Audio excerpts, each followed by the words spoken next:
నమస్కారం, welcome to reflection news. Content నచ్చితే like, share, subscribe చేయండి. ఇంకా బాగా నచ్చితే పే చేసుకుని మాత్రం అస్సలు మర్చిపోవద్దు. మీరు పంపే రూపాయి అయినా కూడా నాకు అది చాలా చాలా చాలా ఇంపార్టెంట్ అండ్ చాలా పెద్దది. అసలు దర్గాలు అంటే ఏంటి? దర్గాలో ఉండేది ఎవరు? దర్గాలో ఉండేది హజ్రతులు. అంటే కనీసం 100 మంది హిందువులను చంపేస్తే వాడికి ఇచ్చే బిరుదు హజ్రత్. ఇది తెలియకుండా మనం దర్గాలకు పోయి దండాలు పెట్టేస్తున్నాం.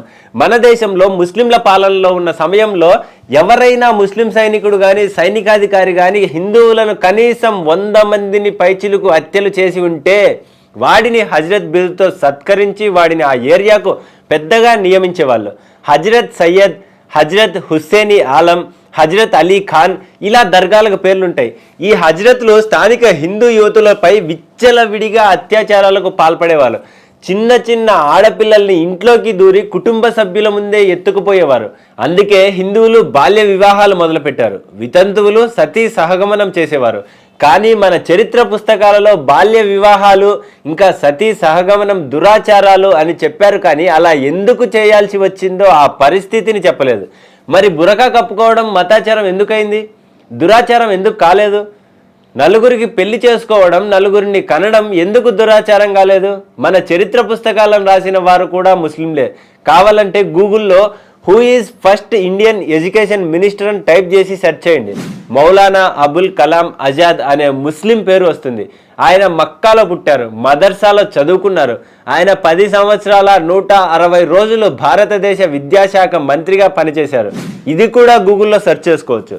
భారతదేశానికి స్వాతంత్రం వచ్చిన తర్వాత ఈ దేశానికి మంత్రులుగా పనిచేసిన వాళ్ళంతా బ్రిటిష్ వారు గొప్పవారు అని రాశారు తప్ప అసలు సిసలైన భారతీయ సంస్కృతి చరిత్రను, భారతీయ రాజుల గురించి దాచిపెట్టి మన సనాతన నాగరికతను, గొప్పతనాన్ని మనకు తెలియకుండా చేశారు. మన సనాతన ధర్మం ఎలా అణచబడిందో ఓ ఉదాహరణ చెప్తాను, వినండి. వేములవాడ రాజన్న దేవాలయం తెలంగాణలో తెలియని వాళ్ళు ఉండరు. ముస్లింలు పరిపాలిస్తున్న సమయంలో వేములవాడ దేవాలయానికి హజ్రత్ సయ్యద్ ఖాజా అనేవాడు కాపలాదారుగా ఉండేవాడు. శివరాత్రి రోజున వేములవాడలో పూజలు జరుగుతున్న సమయంలో శివలింగంపై మూత్ర విసర్జన చేశాడు. అది చూసిన భక్తులు ఆగ్రహించి వాడిని కొట్టి చంపేశారు. వాడిని చంపేసిన 2 రోజుల తర్వాత విషయం తెలిసిన ముస్లిం తహసీల్దారు వేములవాడకు వచ్చి అతడి శవాన్ని అక్కడే పూడ్చిపెట్టి దాన్ని దర్గాగా ప్రకటించాడు.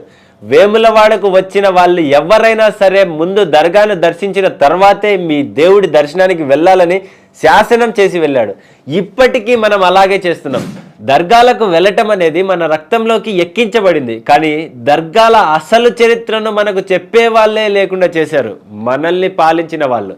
ఇకనైనా దర్గాలకు వెళ్ళటం మానండి. హిందువులను చంపిన ముస్లింల శవాలకు దండాలు పెట్టడం ఆపండి.